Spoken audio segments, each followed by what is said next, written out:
And welcome back to another week at Atheists on Air Beyond the Trailer Park. Glad to be here. So to start off this week, I actually have a couple of things from secular TV I wanted to talk about. And first of all, there is a really cool contest going on from secular TV. So if you haven't checked out secular TV yet, it's a channel on YouTube. There's all kinds of really cool content creators. We're one of them. And we're trying to create a diverse group of secularly themed shows and content. And we're having a contest. And the contest, basically, they want you to go and watch some secular TV shows and pick a clip from any show or multiple clips, whatever you like, but get some favorite moments from any of the shows on secular TV and send us them to secular TV in the comments. And the categories they have are outtakes and mistakes and funny moments, or a serious, inspirational, or great point. And the prize in each category is a very cool secular TV t-shirt. So have a look, see what's there. You can even do like a montage of clips if you wanted, as long as it falls between 5 and 45 seconds long. And you should have the show and episode noted in the description. You can be, as I say, a multi-clip mashup, or you can just have one specific clip that you think is really awesome. And there are no team members from secular TV entering. It's strictly our fans. So have a look and see what you can come up with, and let's submit something really cool. What's going to happen is the leadership team at Secular TV is going to review all the submissions. They're going to pick the top 5 in each category and then submit them for the public to vote. So make it really cool, because everybody out there who watches Secular TV will get a chance to vote on the top 5 clips. And so good luck with that, and we look forward to seeing your submissions. And secondly, I just want to talk a little bit about secular TV, and we also have a t-shirt store. So you can go online and look at the really cool t-shirts of secular TV and maybe support the network and pick some up. And we also have a Patreon. So if you head over to Patreon and look for Secular TV, we would love the support. All the proceeds go back into the network and helping the content creators be the best at what they're doing and make the best shows and content that we can. So have a look and check us out, and hopefully you'll join the contest. And if you feel inclined to, please support us on Patreon. So thank you for that. So tonight, Canada is invading once again, and before I get to our guest, I have our special guest star, of course, Miss Ashley. How you doing? Hey y'all, how you doing? Excellent, excellent. It was above freezing today. It's not so much, but hey, I went out with like no gloves and almost no coat, so it's getting. I got my flip-flop weather back. I know. I know. Foda was bragging about that earlier. I said, well, you better keep that up there until I get there, because I would like to wear flip-flops in April myself. Yes, so. I would definitely bring your flip-flops. Yes. Oh, good. And just in time, my awesome co-host, Beth. Howdy, howdy, howdy. She just raced upstairs from her work, so that's awesome. She's barely late at all. That's amazing. So go ahead. What's that? Oh, I said I suckered someone into mopping my floor for me, so. Hey, Beth, can you sucker somebody into mopping mine for me, too? Yeah, no. So, as I was mentioning, Canada's taken over again, and this week I would like to introduce our guest, also from my neck of the woods of Ontario, Spencer Lucas. How are you doing, Spencer? Very good. Thanks for having me on. Oh, you're very welcome. So, Spencer is into all kinds of activism stuff, and he has started the premier conference in Ontario, and we will get to that shortly because it's amazing stuff, and we definitely want to talk lots about that. Spencer, we'd like to get to know you a little bit though first. So you're from Ontario. What did you have a religious background, or what was that? No, and in fact, I was probably 6 to 8 years old before I understood what a religious background even was. Oh wow. Yeah, I'm originally from Wales. My family immigrated in '75 when I was 7. Do the math. A long Yep. time ago. Hence the no accent anymore. Yeah. And my parents are not religious. They weren't anti-religious in the sense that it really wasn't talked about. My one set of my grandparents, at least, were also not religious. In fact, they probably talked about it more than my parents. In fact, the very first time I heard the word humanist was from my grandmother, probably when I was around 10. I had no idea what it meant, but I remember hearing the word and sort of hearing it again many years later and then understanding what she was talking about. But I remember when, soon after we emigrated, and sort of hearing other people talk about this thing called God. And when you're not indoctrinated into it and you're not surrounded by it, that concept sounds really weird to you. It Uh, would. I would argue that if you sort of kept everybody in a bubble, and to some degree I was in a bit of a bubble, um, in the religious, as far as the religious world went, Hmm. um, it becomes a bizarre concept. It was tantamount to an adult who believed in Santa Claus. That's how strange it sounded to my ears. And I remember sort of looking up to them, thinking, I don't believe that you believe this, Right. because it is literally unbelievable. It was Uh, pretty bizarre for you, huh? it was, and I, because I found it so strange, I never lost that fascination with the strangeness of it. And I've had sort of a mad curiosity my entire life, or certainly since the tender age of maybe 7 or 8, of why intelligent adult people, how they get to believe this thing, which seems patently unbelievable on its face. Yeah. Um, it defies belief that people believe, I think, is the way I might want to put it. And so, one way or the other, whether it be sort of informally or formally through education, I have investigated why people believe the things that they believe in. Right. And I've come to a much deeper understanding and appreciation of why people believe now than I had before. I used to sort of not make fun of religion so much when I was younger, but I used to. It was sort of a bit of a joke, and I used to like starting out things in a bit of a smart ass provocative way. And I remember at the and that's never left me, I suppose. But I suppose at the age of maybe 9 or 10, if I mean it didn't come up very often in the schoolyard. Obviously, religion in a secular public school doesn't, but it Well, sometimes. at least up here that's the case. Not Yeah, so much down there. yeah. It didn't come up very often, but if it did sort of accidentally come up, I Mhm. would use the excuse. I don't, and to this day, I don't know why I presented this way, but I would say that I was Orthodox, which would Right. then beg the question from the person I was talking to clarify, well, Orthodox what? And then I got to say the punchline, I'm Orthodox atheist. And then the confusion would set in, and then it would spark a conversation.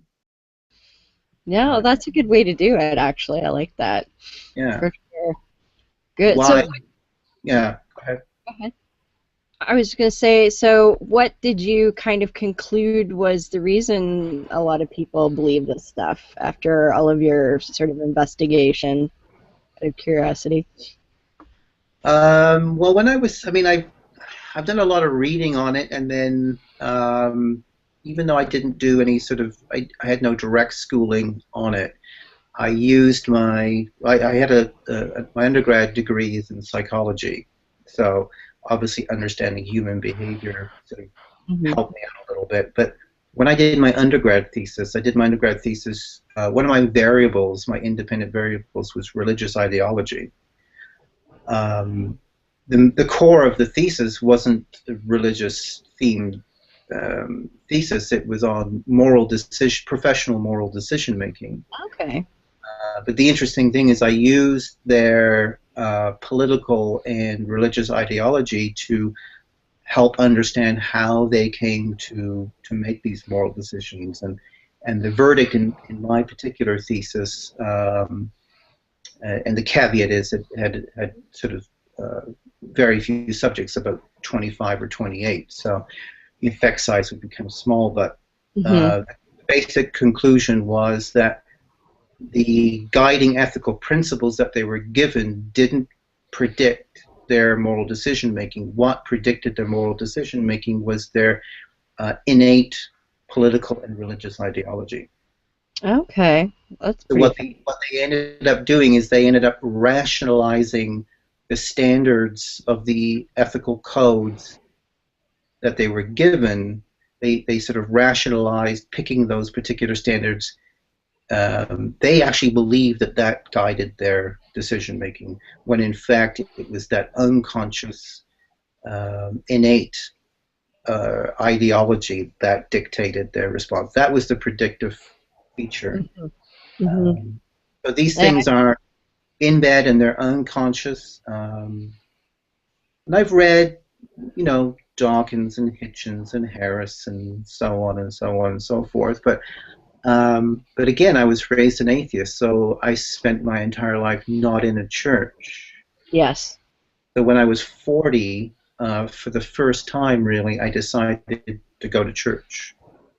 And it became a bit of a social, anthropological, psychological, informal study where I went to, at the time I was living in Sudbury, Ontario, and Hmm. I would go to every church I could get my hands on, listen to the sermon, the whatever, and then gain an audience with the leader of that church, where the priest, pastor, reverend, whatever.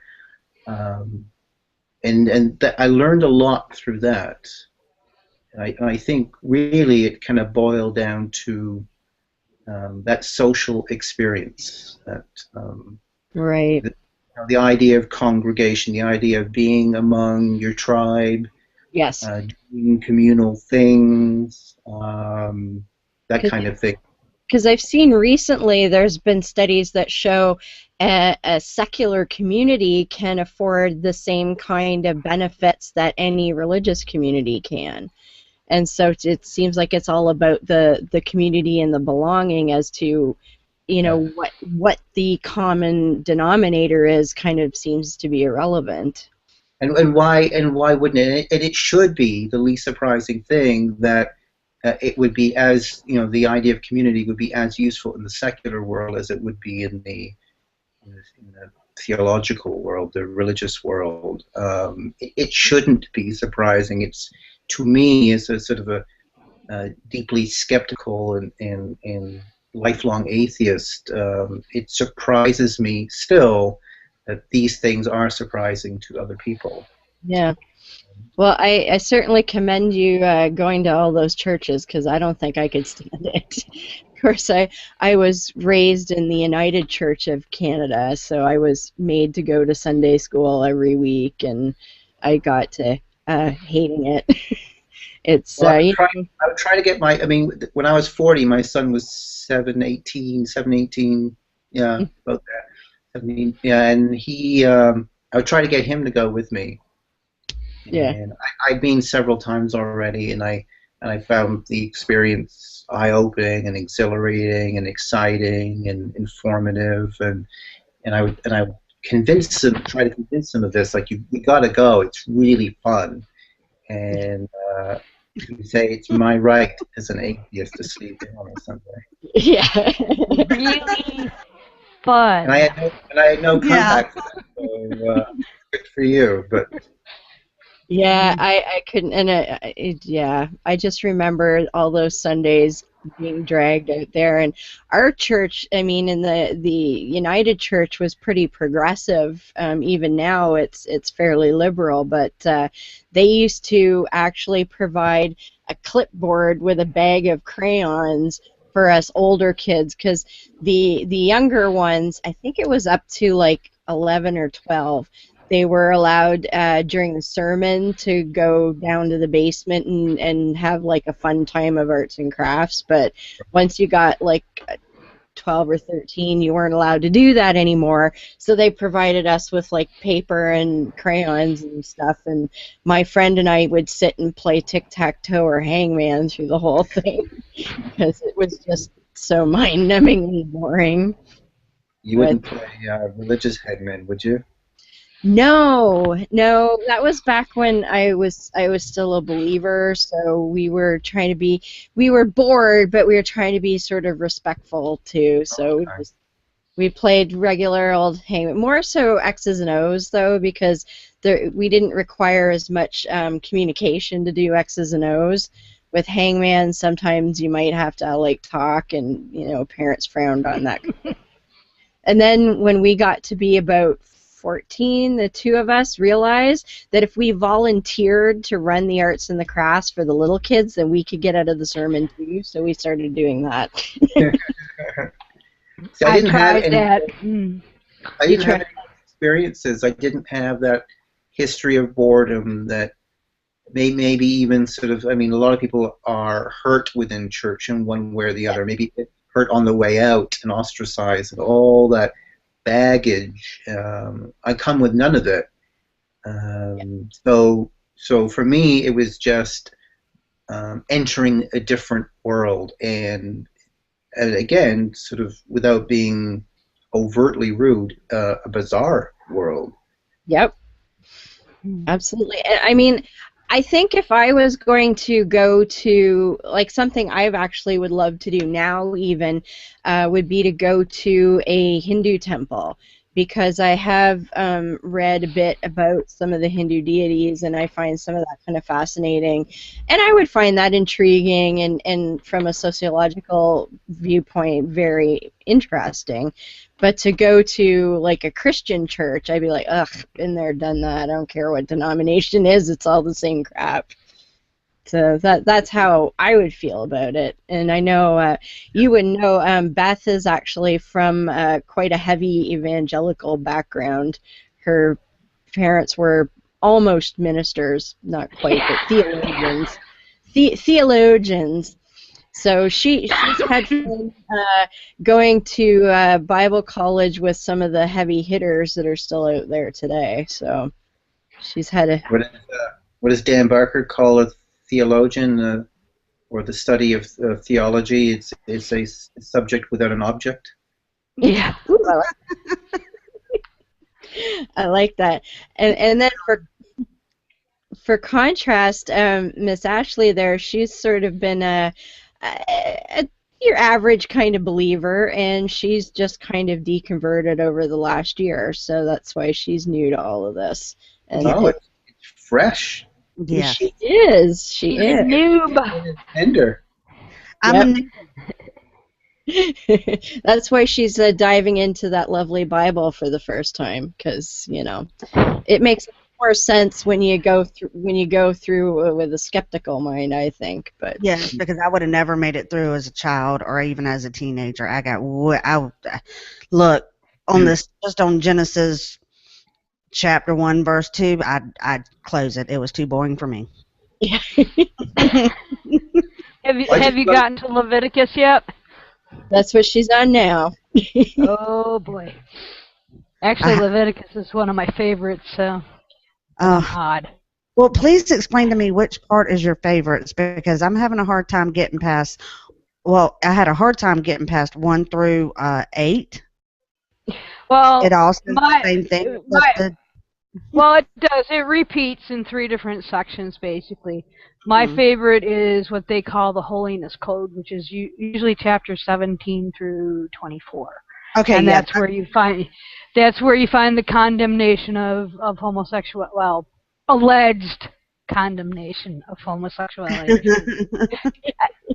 And but yeah, I mean, I specialized when I was in college. Old Testament was my thing. hmm The first 5 books. I hated Exodus, though. Although the movie was pretty good. That's the Charlton Heston one. Yes. Well, we actually were like, I try not to. I don't want to read ahead because I want Yeah. to. I don't mind getting spoilers. Everybody knows that, but I don't want to like just read ahead because I want people to hear my honest reaction. But I literally Mhm. started looking through it tonight, saying, "Is there any chapter that doesn't repeat itself, but just change the type of animal that we're sacrificing here?" No, not really. Well, I don't But want to give it away, but both Walter White and Jesus die in the end. Oh, well, I just won't read the Bible. I'm done. one thing I will say, Ashley, pay attention to what they say about the sacrifices and why, and pay attention to the separation that is being delineated in the book of Leviticus, and why Leviticus, the law, some of the laws, not all of them, because the 10 Commandments are in there, but pay attention to why the separation that Yahweh is forcing on the Israelites, I will definitely do that because I'm trying and to watch, find something interesting. yeah, and watch for the references to paganism. Okay. And when I say paganism, I mean old school paganism, not the neo, because anything not quote Judaic was considered pagan. So Right. anything not of Judaism. So They're, yeah, pay attention to that. I they were will. going to be drawing pentacles and calling the corners, so no. Well, actually, I don't know if it's in Leviticus. I can't remember. The pentacle is actually a Christian symbol. It is Oh, not. those Yeah, guys stole stuff from everybody. it's actually I don't know if it's in Leviticus. I can't remember. I'd have to look it up again. But yeah, that's not a quote bad symbol. It was actually a symbol of protection, Okay. which it still is. So Spencer, did you studied multiple religions besides Christianity? Not really. I mean, not other than reading, I suppose. In Sudbury, you've got a series of Christian churches, obviously, lots of Catholic churches, and Mm-hmm. I believe we do have one mosque. I don't know that we had a synagogue. I certainly hadn't heard of one. Yeah. Well, Um, Sudbury's a little. For those of you who don't know, it's a little up north. So it gets the further north you get, the less diverse a population you get. So I have a yeah, it's, question it's for it. both of you. yes. What about is Pentecostalism popular up there? Charismatic Pentecostalism. Define popular. Well, is it? Well, down here we have, of course, New Apostolic Reformation, which is under the umbrella of the Dominion of Theology. So, with the speaking in tongues, is that like? Do you have a lot of churches that Well, but put it this espouse way: that, or? confronting my own assumptions. This is why it was good for me to go to church. I keep on having that Hosier song stuck in my head now. Take me to church. I took myself to church, but that's why it was a good experience for me to go, because I mean, around that time or soon after, maybe a couple of years after I started going to church, I joined a pre-existing group in Sudbury called the Sudbury Humanist Association, and eventually I ended up leading that group, became the president of that group, and we wanted to have a higher profile, so we started the Atheist Bus Campaign in Sudbury. And somebody asked me around that time when we were thinking about what logo to put on the bus and what the public reaction would be, was, do you expect there to be an outcry? Do you expect there to be indifference? What do you expect? I said, I don't know that I know my own community well enough to know what the reaction was going to be. Yes, we have a bunch of Catholic churches. Yes, we have a few Pentecostal churches, and so on and so forth. But I don't know. I mean, it's one thing to have a church and to have a bit of a congregation. It's another thing to have fervent believers, and within those congregations, we all know that in every given congregation you have atheists that are there and being very silent, right? In fact, we know sometimes the preacher is an atheist, right? Yep. Yes. Just look at the Clergy Project and so on. Look at Ryan Bell, who came out last year, and I think even, or as recently, roughly, was Bob Ripley here in the Toronto area in Ontario. That's yeah, right. and he was the head of the United. Was he head of the United Church? He was a leader. It was the United Church. I don't know if he was the head, but he was up there pretty high. Yeah, and part of it significantly for 25 years, so not a casual believer. So I didn't really know what to expect, but I did in my journey, going to church a couple of years prior. My eyes were opened quite a bit. I did go to a Kingdom Hall quite a bit, actually. That must be interesting. Well, they loved me. It was the only church that I was swarmed at. Oh, wow. That's the only time in my life that I was swarmed by human beings. That I don't understand, because they believe that salvation is so limited. I've always wondered, when they come to the door, it's like, so if I convert, do I get your spot in the 144,000? Like, how does that work? Yeah. I don't know. I've not asked that question. I just know the reaction I got was. Yeah. I think part of the difference in that church to most churches I went to, and maybe most churches other people go to, is like, for instance, the closest church to me at the time was probably the largest church in Sudbury. It was a Pentecostal church called Glad Tidings. It could seat 1,000 people. Wow. Yeah, and it was a sort of a almost stadium type or amphitheater type seating, and it was often rented out for concerts or something. Secular productions, like our Canadian viewers will know Stuart McLean and the Vinyl Cafe. They would do their show there if they came to Sudbury, for instance, and they would pack it, and then some. The several times I'd gone to Glad Tidings, I always counted heads wherever I went, because that was one of the things that was interesting to me. They had between 150 and 300 people on a given, so I mean, barely a third full on a given day. And when you're in that kind of a church, you don't stand out. People come and go. People don't go every week. Yeah. But if you go to a Kingdom Hall, the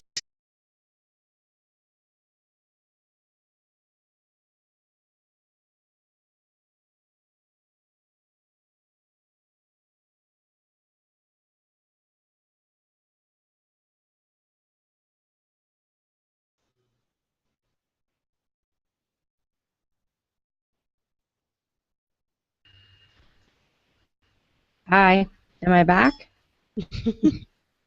Uh-oh, we lost Spencer too. And we lost Beth. Yay for live TV.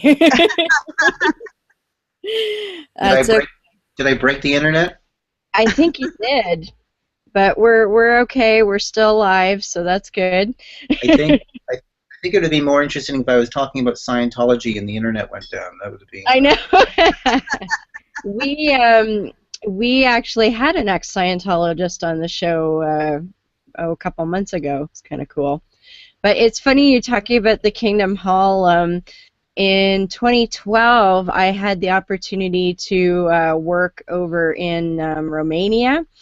And the hotel, and of course in Romania, they are almost exclusively Orthodox Christian. Mhm. So it's like a subset of the Greek Orthodox, but it's more so in Eastern Europe. And it's like something like 90% of people were Orthodox over there. And the hotel I was staying in, one side was, on one side of the hotel was a Baptist church, and the other side was a Kingdom Hall. Oh. It's like really weird. Yeah. Yeah. Well, Yeah. that's an interesting experiences, though. Yeah, I saw faith healing, which I did not expect to see in Sudbury in 2010. For instance, I sort of like checked my watch. Yeah, it's still 2010. This is crazy that this is happening. Did not expect to see that in Sudbury. There was a church that was really kind of based on, I guess it was sort of modeled after sort of a charismatic church. Hmm. There was another church in the valley just north of Sudbury that was a biker church, and Oh, a big motorcycle that was maybe 20 feet wide on the side of the church. shit. It was a guy, he was from Texas. Ah, He was a biker from Texas, and he had started a church in the Sudbury area. And so a lot of really interesting things I did not expect to see. that would be freaky. Yeah. So, what made you kind of go from exploring all this interesting religious stuff to moving into more activism? The activism probably started sort of two couple things sort of coming together at the same time. It probably started a little bit indirectly with my son. He was um, back in 2007-ish when podcasting. It's interesting that we're doing a podcast because that's kind of where it started. Ah, Um, he got me onto this new thing called podcasting and eventually onto this new show called Skeptic's Guide to the Universe. okay, yeah. Good Uh, show.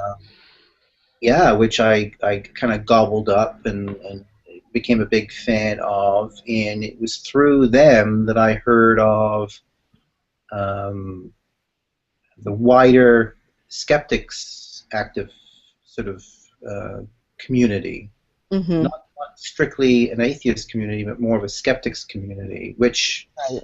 I feel sort of a great adherence to, because I think my atheism is, well, if it's not rooted in skepticism, it's rooted in the lack of indoctrination, perhaps, in my Yeah. particular case. But and then Andrew and I went to TAM 8 in 2010, I think it was, and there were 1,200 attendees at that conference in Las Vegas that year. Mm. My first experience walking into a room of 1,000 people plus, where you could talk to a random person about the new Sam Harris book, and not only would they have read it, but they would know who Sam Harris was, and you didn't have to have a pre-discussion about these kinds of things. If I talk to a friend, if I talk to a colleague about End of Faith or something, they were like, "Well, never read it." Well, it's by Sam Harris. He's never heard of him. So they would always have to give the backstory before you could go ahead with what was interesting and on your mind. So it was really nice, sort of walking in and sort of being among your own. You hear that all the time, being around like-minded people, but being around a lot of like-minded people is quite a buzz. It is. It was probably the first time emotionally I understood what a congregation was. Hmm. I just would like some people in real life to even know what a fucking book is. Yeah. Yes. Beth has been down the rabbit hole of stupid people again. So. Oh, we won't even go there. Well, Beth blogs pretty extensively, Spencer, and her specialty is crazies like anti-vaxxers and conspiracy nuts and the Dominionists down in the States, that kind of thing. So yeah, she's been down the rabbit hole. Yeah, Dominionists scare me, and I can't say that I've confronted a Canadian Dominionist, but I'm sure. They're slowly moving in up there. That's Literally. If anybody's gonna know, she will. That's her specialty. Well, I get my information from people that have been doing it a lot longer than me. Some of my quote sources have been tracking these guys for 25 years, and it just I'm going back through some of my files because I'm trying to organize, and some of the stuff that I've saved, I'm like, wow, it's really scary. It is. Absolutely is. Well, let's take a break and have our creation moment, and then we'll come back and talk to Spencer some more. And let's hope that my computer is a little faster than it was last time.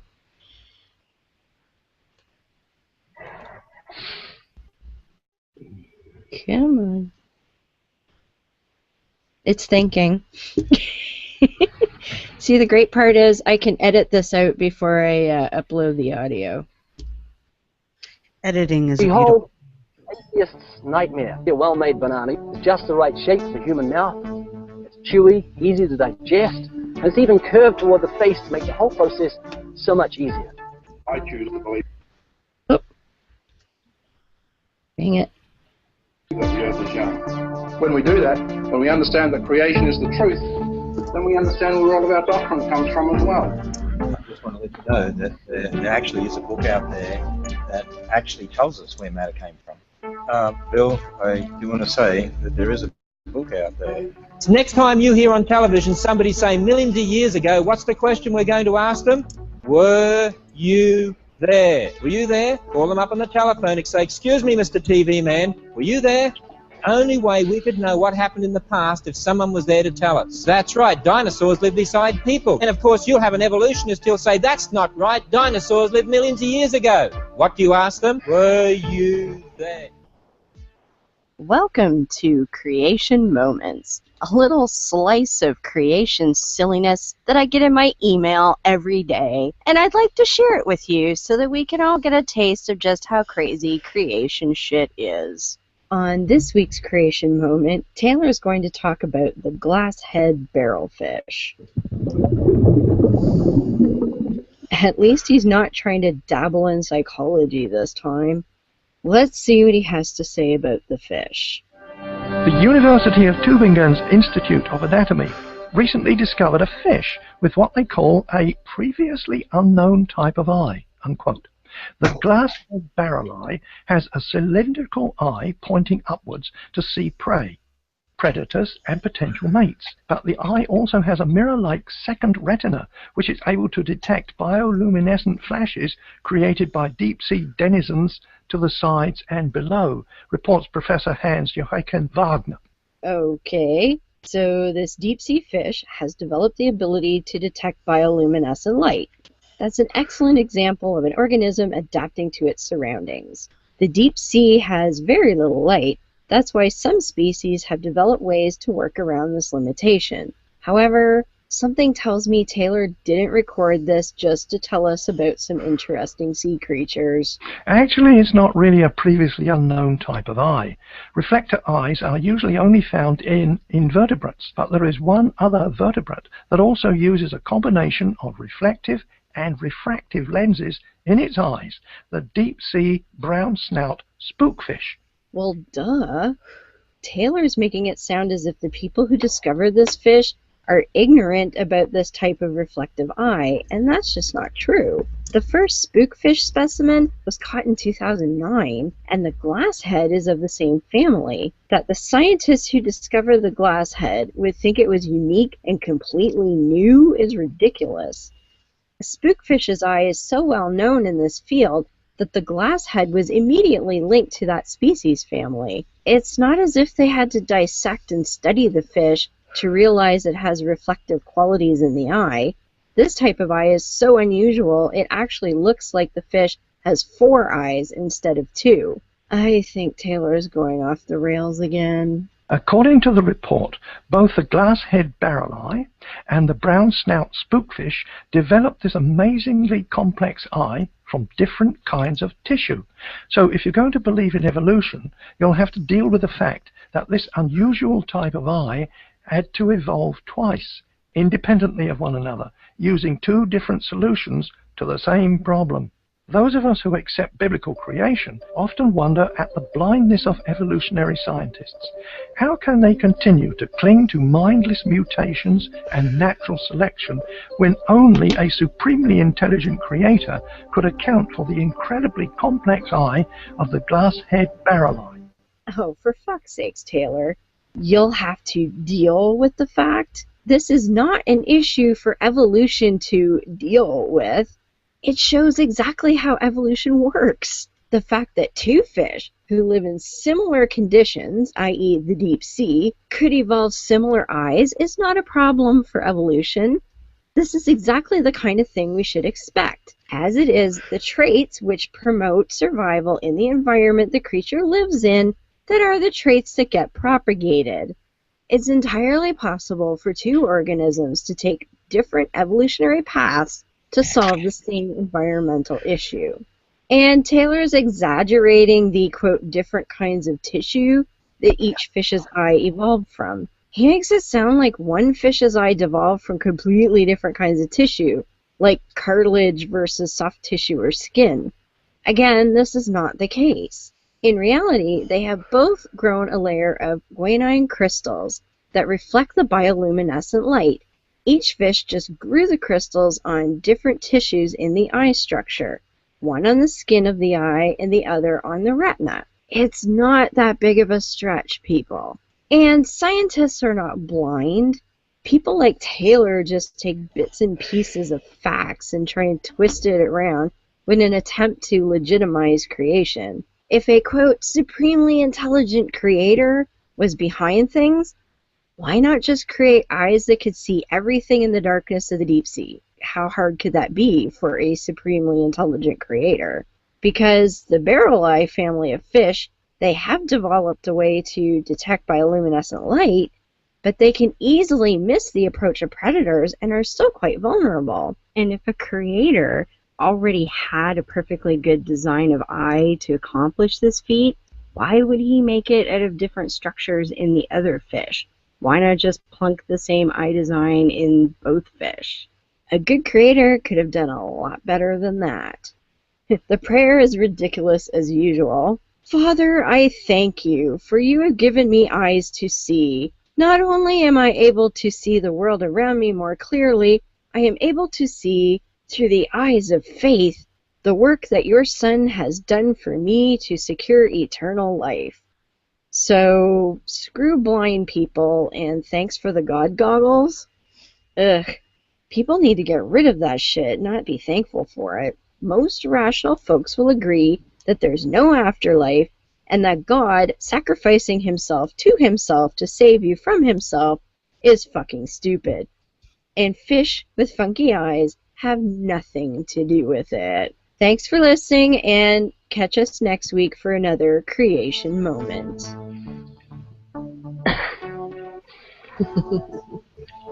I love that last part. Sacrifice himself Yeah. to save himself. That's one of my favorites. Save you from himself. Oh yeah, whoops, sorry.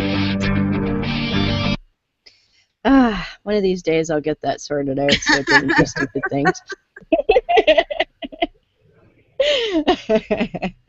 But yeah, I just love that. It's like, oh, well, this is different, so it must have been God. Like, no, you idiot. You don't know what the hell you're talking about.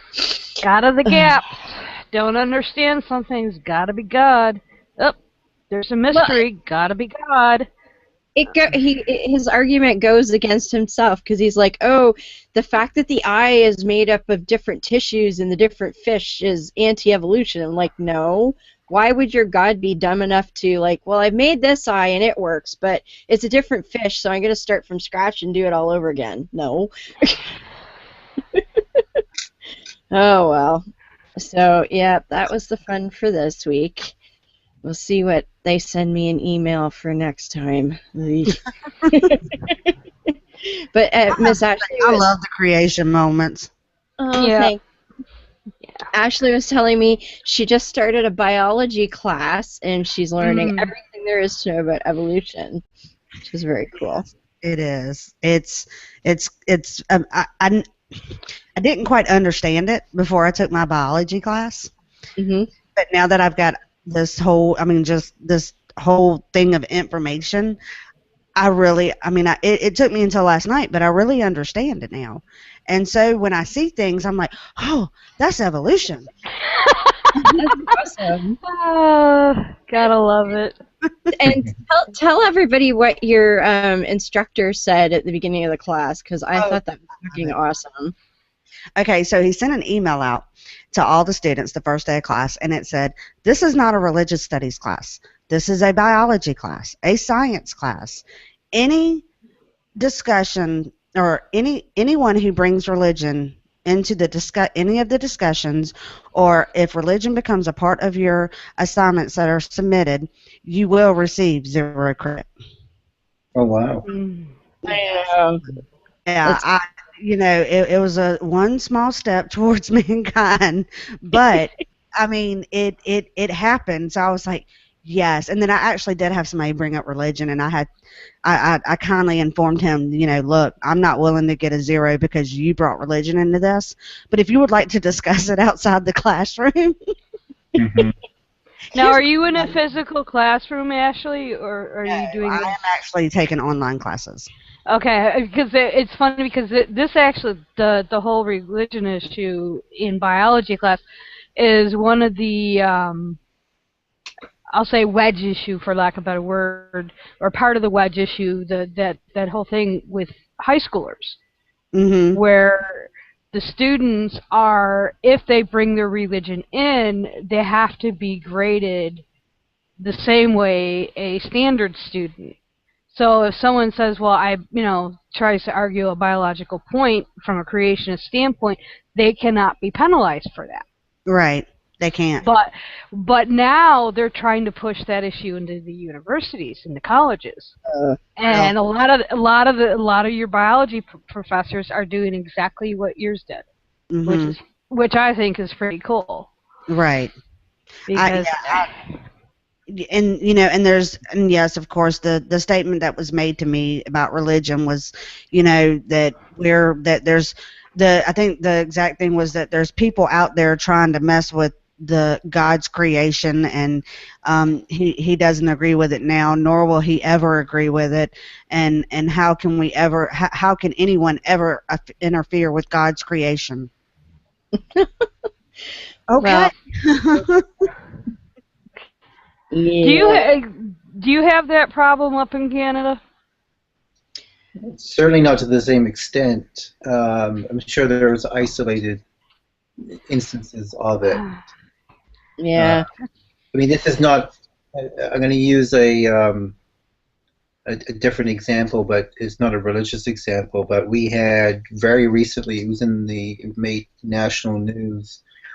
Queen's University, which is a highly respected university in Kingston, Ontario, just outside of, an hour and a half or so outside of Toronto, had a professor that was teaching, I believe, homeopathy. Was that correct, Deb? Oh, yeah. Oh, yes. And it came to light, and she was censored for it. But I mean, nonsense will creep into even respectable universities, and I'm sure it's happening at high schools and Yeah. Well, I know a lot of our respected medical institutions like Cleveland Clinic. I think even Mayo Clinic is now too. They're latching on to CAM. And which what is is that? CAM is Yeah. your alternative medicine, like your homeopathy and stuff like that. And they're taking a pounding. Steve Novella, I know, writes quite a bit about it, and if I remember correctly, he's from Skeptic Guys. Oric does over at Science Based Medicine. It's crazy what, and some of it is religious based. It's not Mhm. even. Yeah. One of Stupid the other people. members of medicine is the host of the Quackcast podcast called Mark Christlet, and he Yep. works out of. He's an infectious disease Yep. doctor out of Portland, Oregon, I believe, Yeah. and he calls them scams, which is Yeah. supplementary, complementary, alternative medicine scams. Well, I've been delving very deeply into MMS, step notes. And what does that stand for people? Mineral Miracle Solution is one of the names. Now, there's various names because of legal ramifications. They're changing up their acronym to bypass the FDA and stuff like that. But Orc's written about it. Mark Crispin has written about it quite extensively too, and it's just, yeah, it's basically, if people haven't seen the post that Stephanie shared, Stephanie Jones, who's a friend of the show, is basically it's basically chlorine bleach, or let me rephrase that, a bleach product. It's an industrial strength, and they are diluting it to 22.4% and forcing their autistic children to drink it. Yeah. And they're giving enemas. Okay, one protocol calls for 8 times a day of drinking the solution, 3 times a week forcing enema on autistic children. That's horrible. And they think this will think it will help cure autism. Yeah. Well, how they phrase it, they say recover. You want to take a kid that is wired to have sensory issues and react to those in a very negative way, and then put something extremely toxic and distasteful down their throat and up their bum.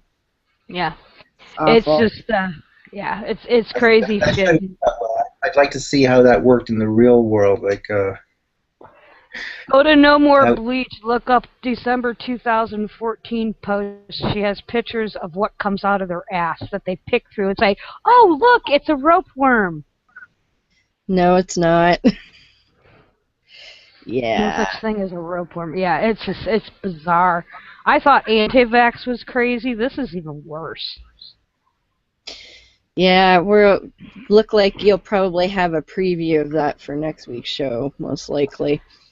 Hopefully. Scary shit. So, Spencer, what made you decide to host a conference? Momentary lapse of reason.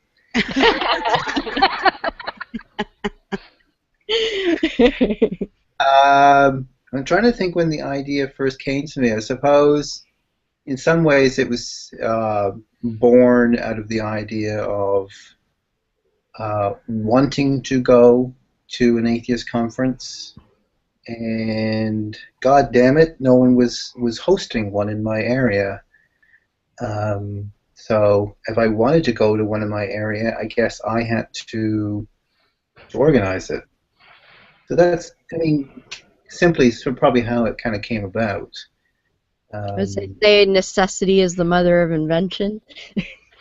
Yeah, sort of since I had the idea, or soon after I had the idea,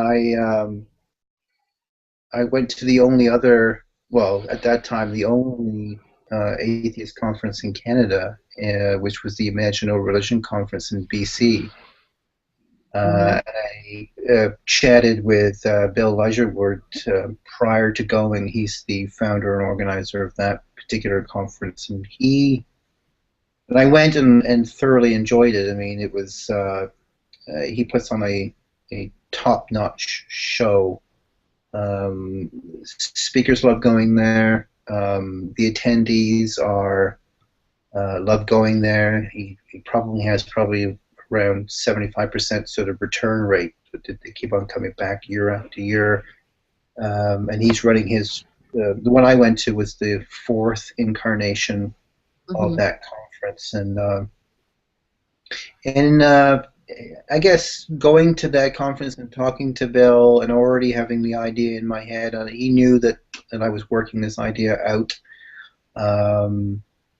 That sort of seeing him and seeing some of the behind the scenes, it made me confident enough to say that, yeah, I could give it a go and at least start with a one-day conference here in Ontario. And that's what happened last November 1st. Yes, it was a great time to be had as well. It did pretty well, I think, for first time, and I was kind of stressed out, sort of leading up to it. I learned a lot from that experience. But I think if the core of your goals, and I think the core of my goal was to have something that was viable, something that was. I think for the most part, it was. Did I have good speakers? Were there good talks? And was the crowd engaged? And I think if that was the measure of success, I think it was very successful. I'd agree with that. It was very entertaining and very informative.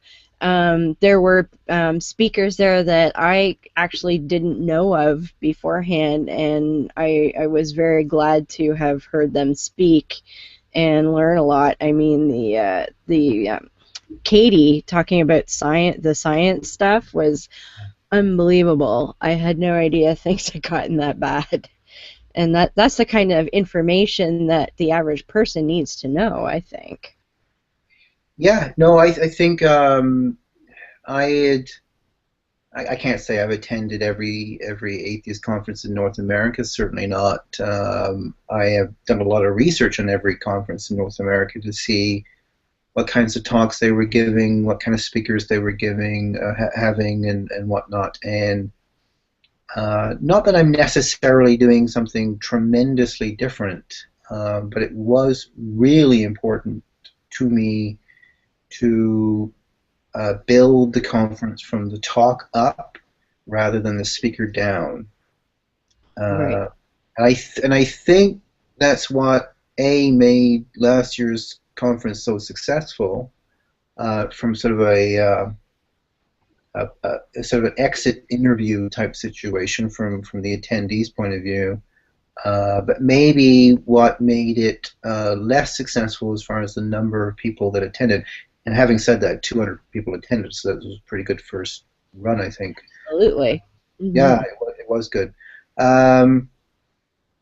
But the danger of doing it from the talk up meant that you didn't necessarily have so-called atheist celebrities or household names.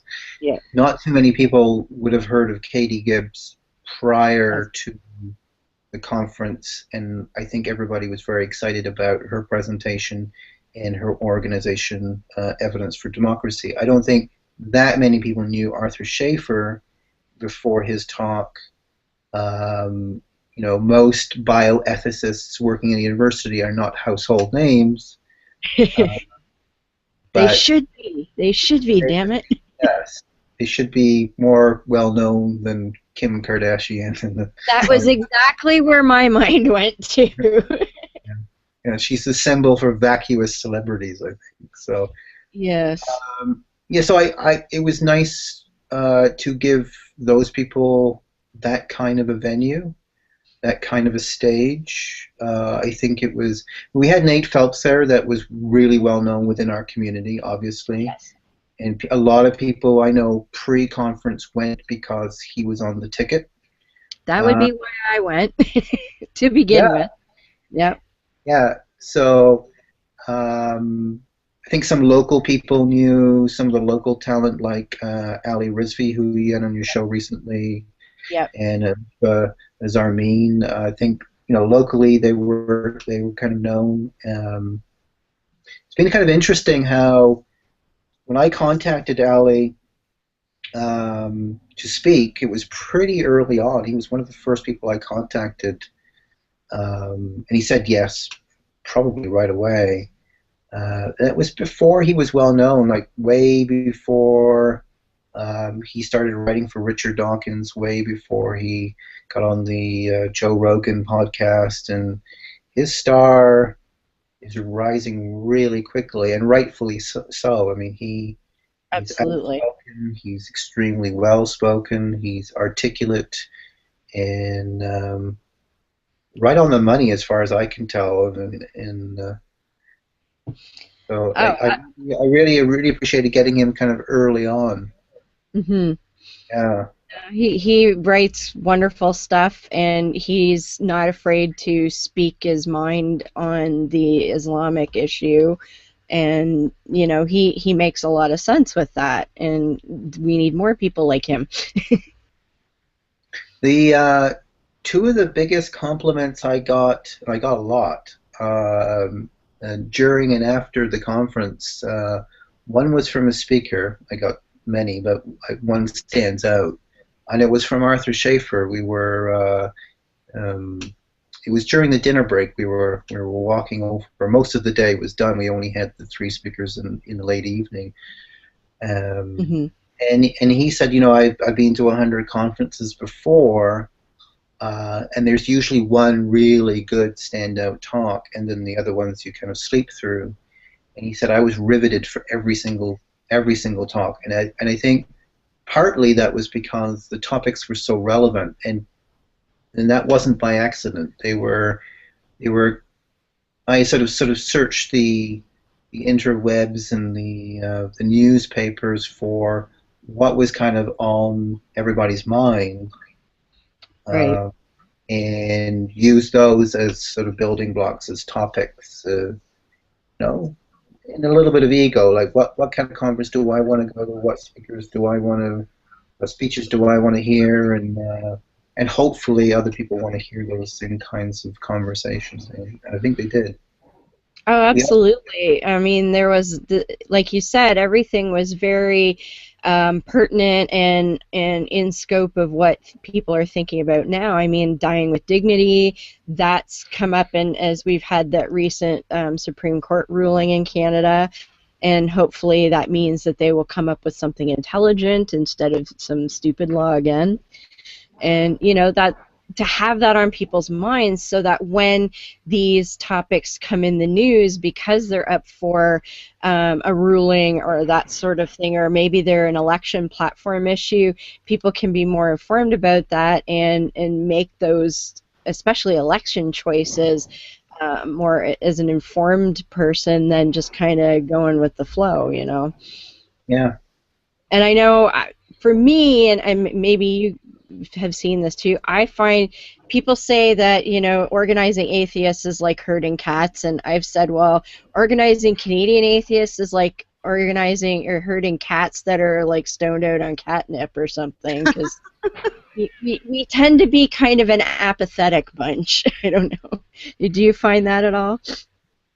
Not only do I find it, I wrote an article on it. Ah, excellent. If you're familiar with the Canadian Atheist blog, I've guest blogged on that blog a few times, and if you search for me on that blog, it'll be easy to find. Excellent. My article called Canadian Atheist. Yes. Yes. Yeah. It's I find it to be a big problem up here. I mean, we have a regular meetup, as you know, you've attended before in the area, and I think it was a couple of months ago we had a young fellow there who he was just saying, well, I don't, this is nice and all, but I don't know why we bother. It's not a big deal, blah, blah, blah. I was like, no, no, no, no, no. We need to keep this up. Come on. There's That was one of the things that the conference was supposed to address. If you remember my introduction to it was, I think one of the first words I said is, I want people to be a bit pissed off. Yes. My goal, I would have failed if you walked out not being a bit pissed off at something that you heard today. I think you got pissed off at where science is as far as the Canadian government goes. You probably got pissed off about a few other things as well, but I wanted to piss people off because there are things that are happening that are nonsensical, that are not fair, that are unjust, that are hurtful, and they go under the guise of religion in one form or another.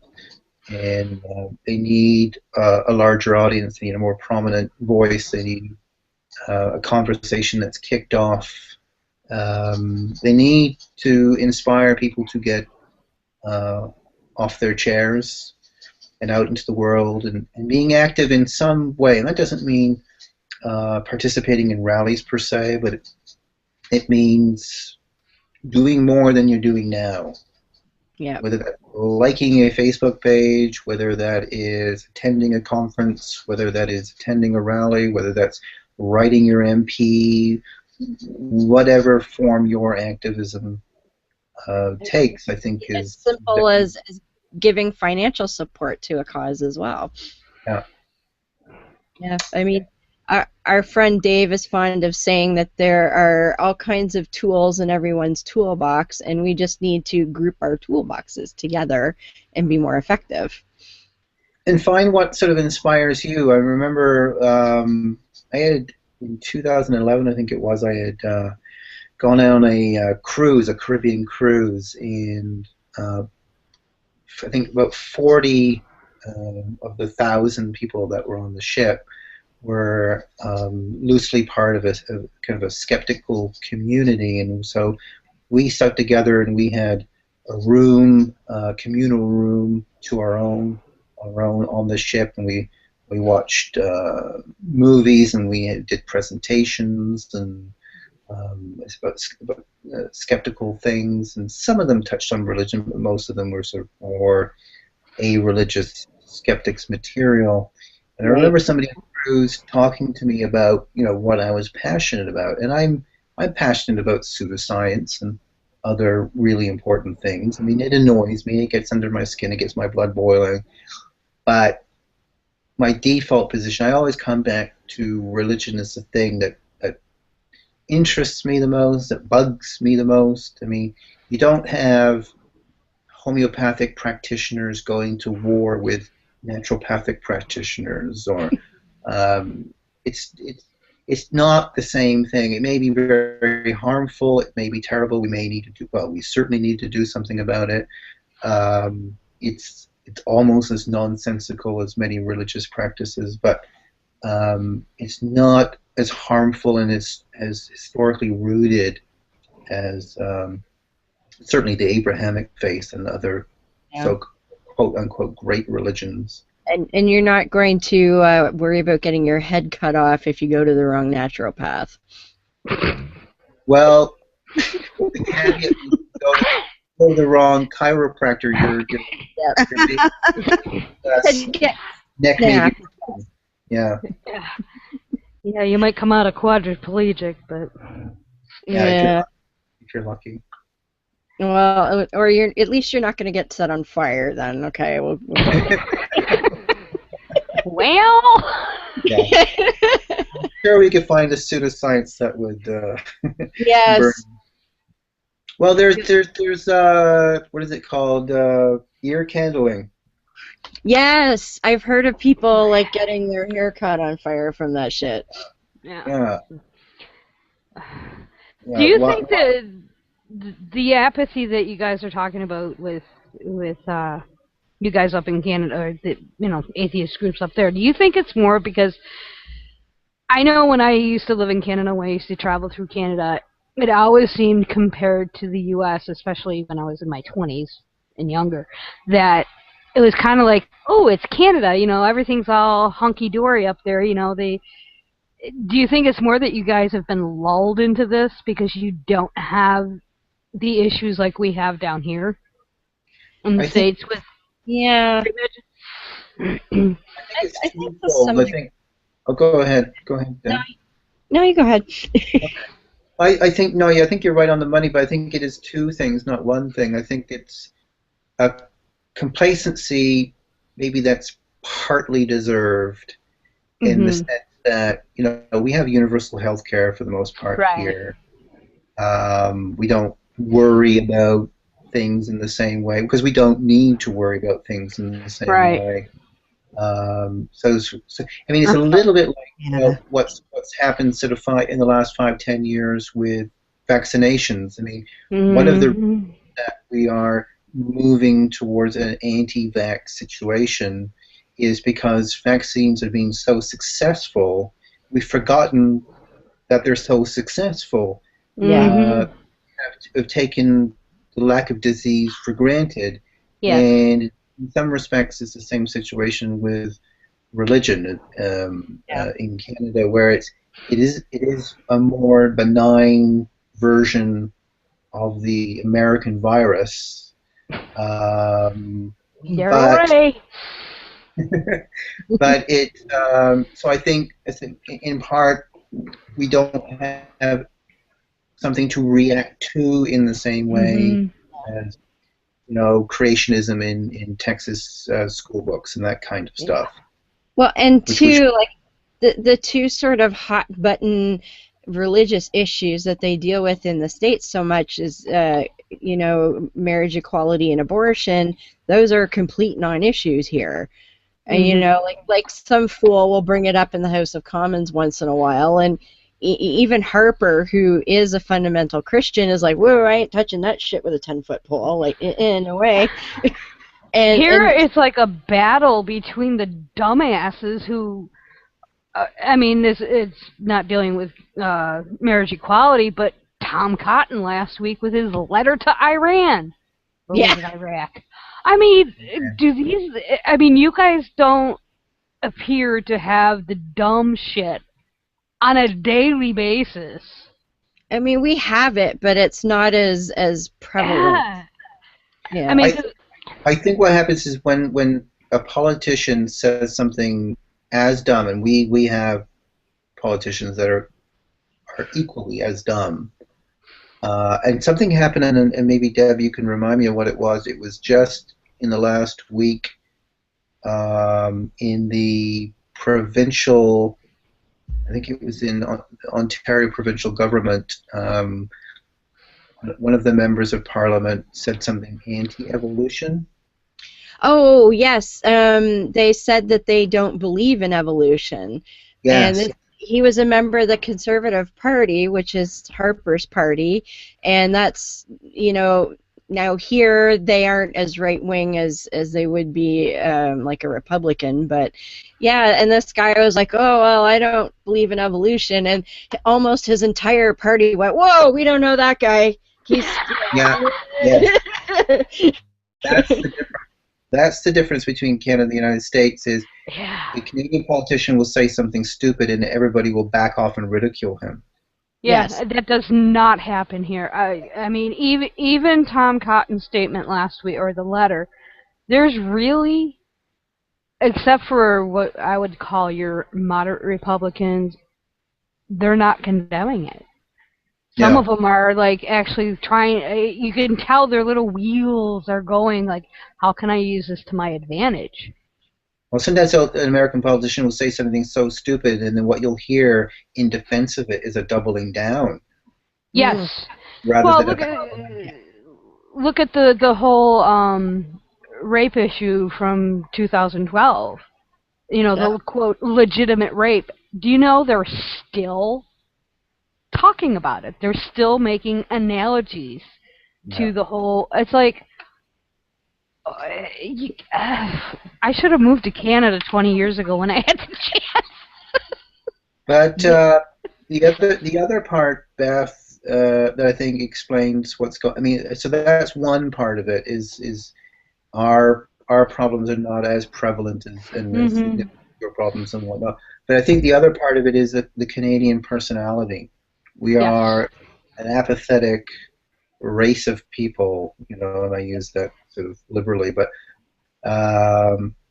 yeah, I mean, as an immigrant, as somebody not born here, and certainly like my parents obviously spent way more time in Britain than I did, and sort of grew up in that part of the world and grew up with the political mindset of sort of a British person or a European person, where your average Briton is very political.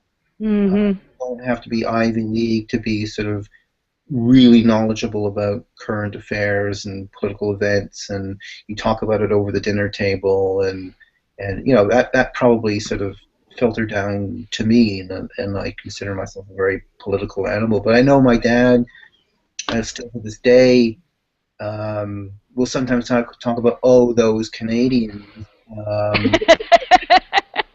And what he means by that, when he says it in that way, is that apathy. Is like, why are they not getting worked up? Why are they not having the conversation? I mean, that probably annoys me more than anything. Is they're not having the conversation.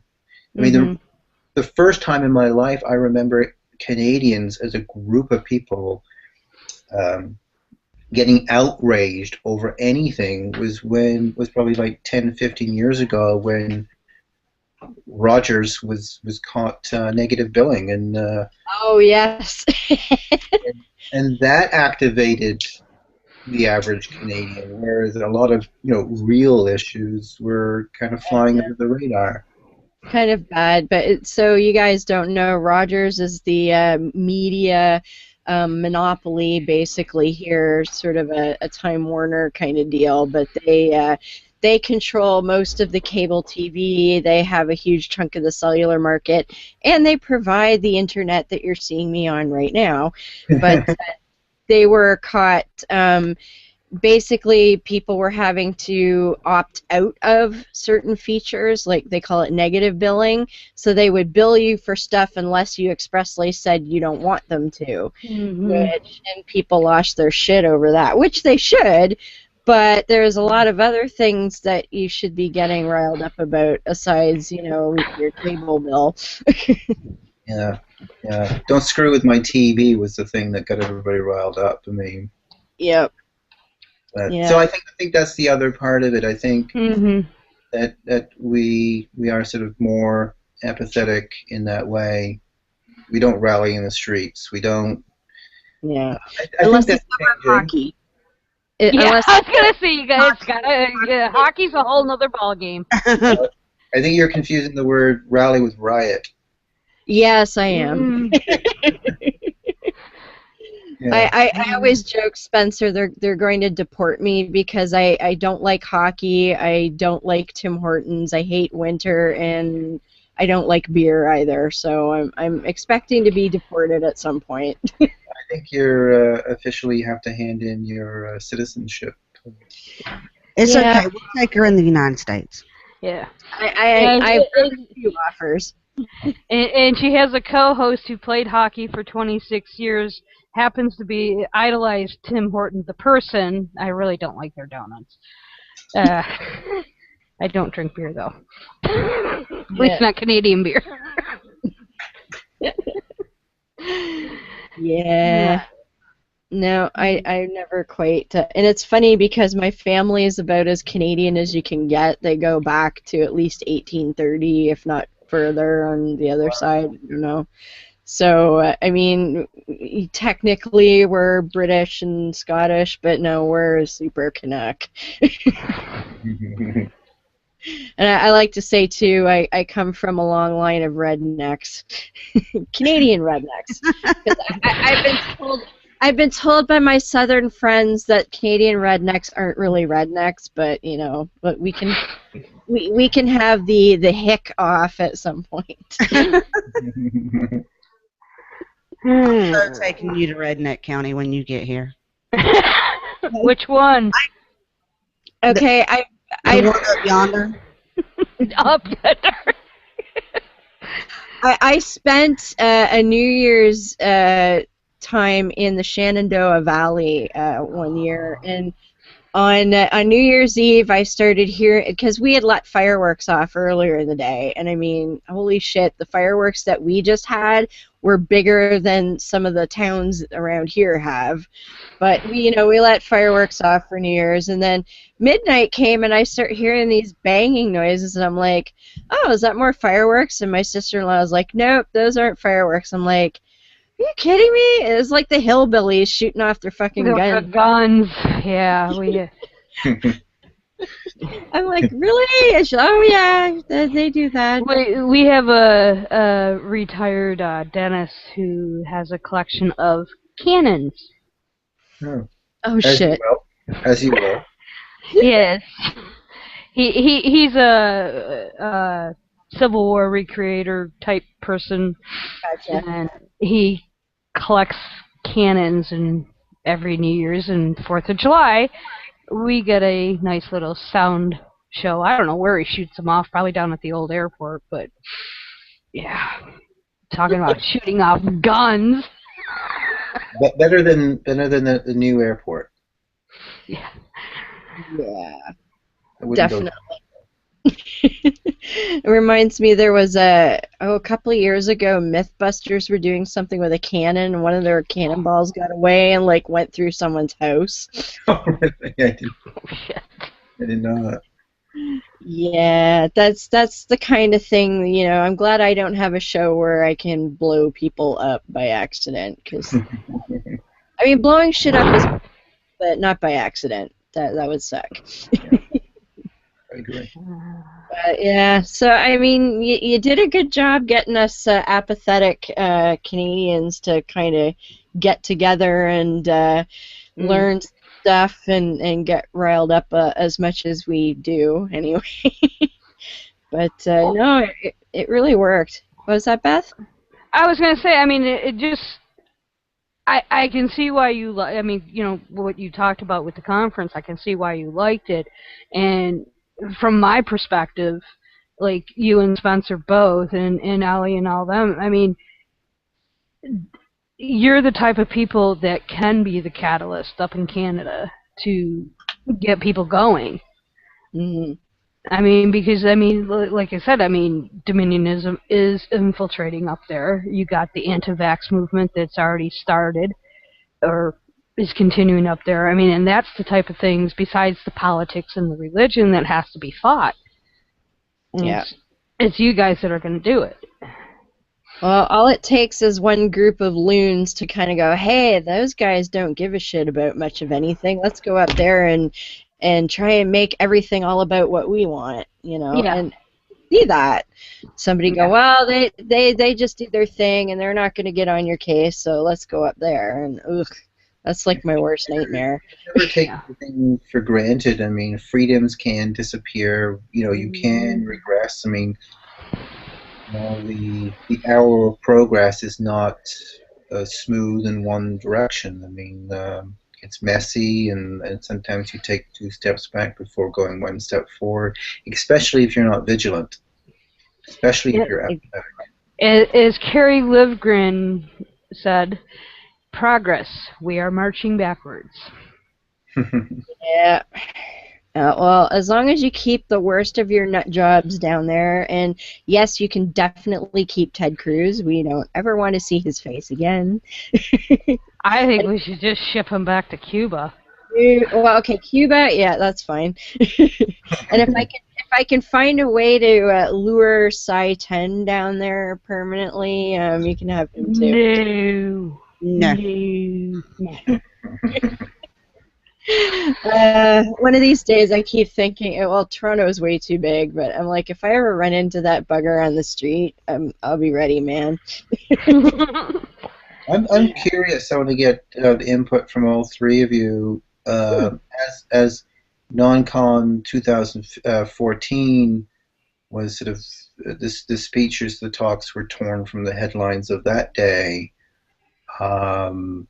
I've attempted to do the same thing with this version, non-con 2015, in Kitchener on August 22nd. What do you think are some of the big topics that are relevant, so sort of in the last 6 months to a year that? Pseudoscience. Okay.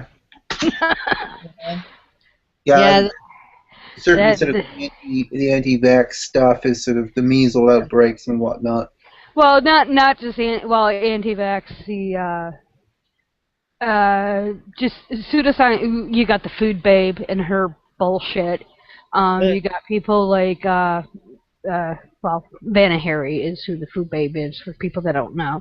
You have the whole MMS bullshit. That's Carrie Rivera. She's based out of Mexico, which is tied in with Jim Humble of the Genesis 2 Church. You have, you got the creationist bullshit coming out of Texas. That's still big. yeah.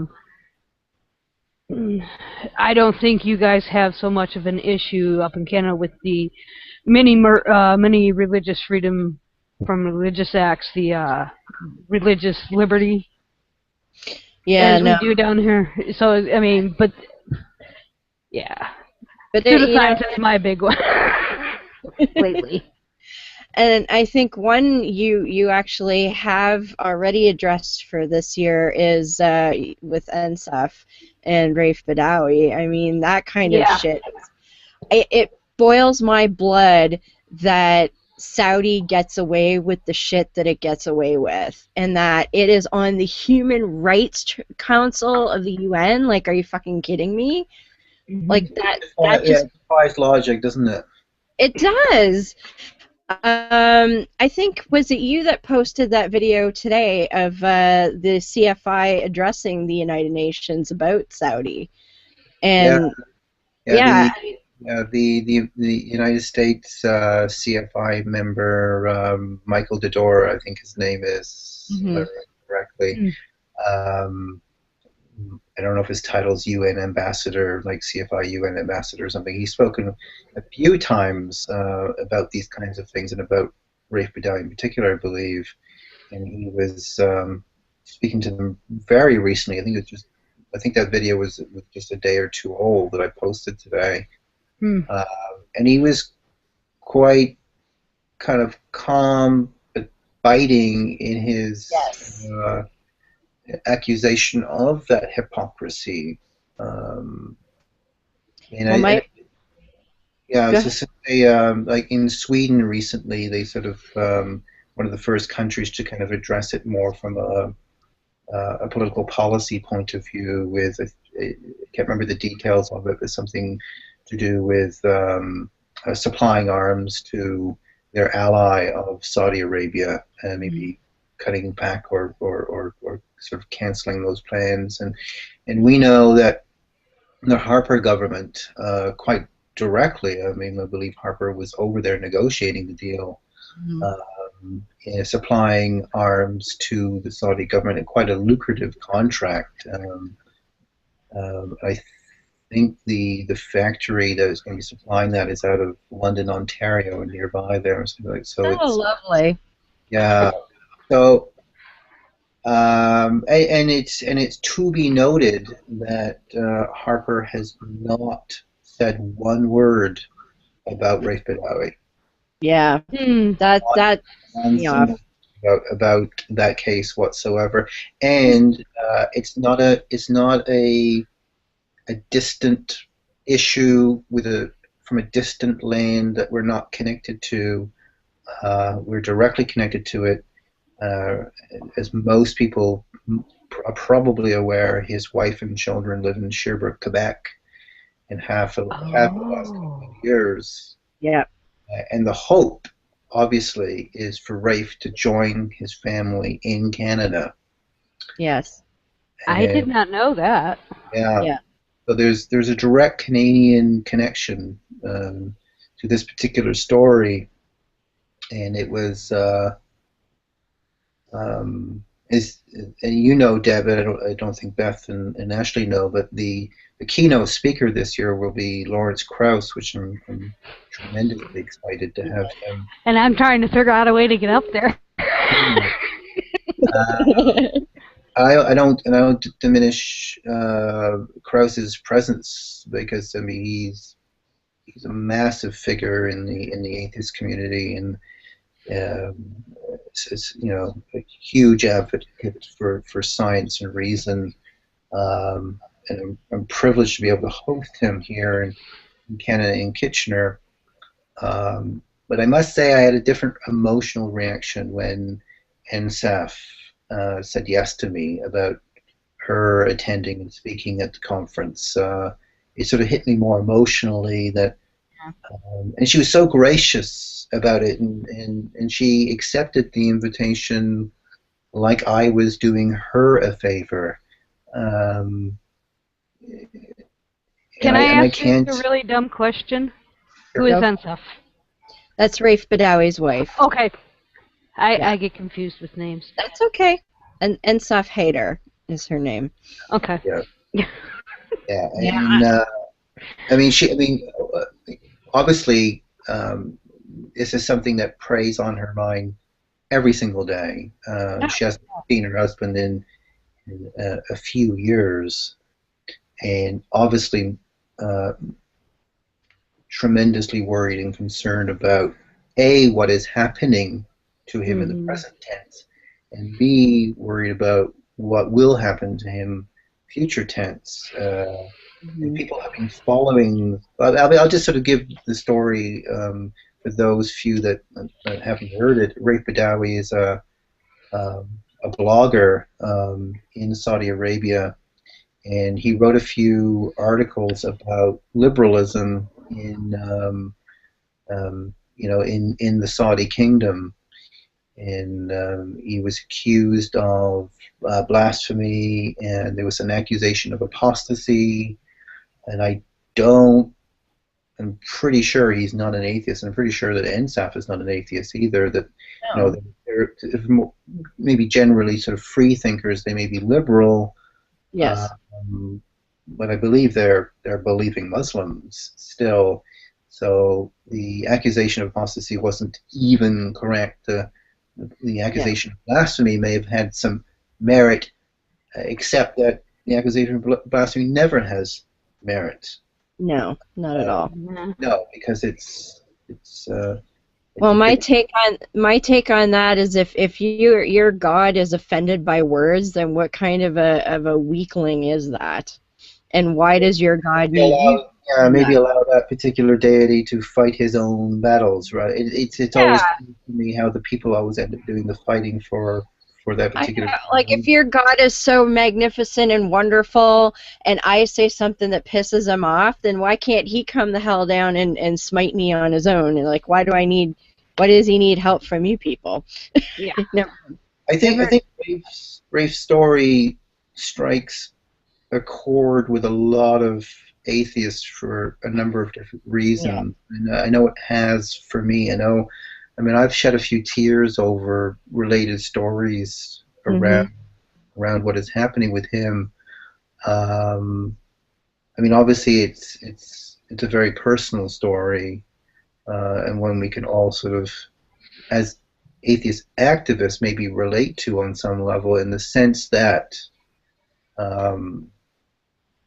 we do what he is doing in 10 times worse, quote unquote, if being blasphemous, if being a free thinker, if being critical of ideas is bad, which obviously most of us would agree that it's not. But we do those things on a daily basis, and we may get grief from our family members or not, and we may be marginalized, and we may experience some flack in one form or another, but no one I know here walks around worried that they may be beheaded for or lashed for their activism.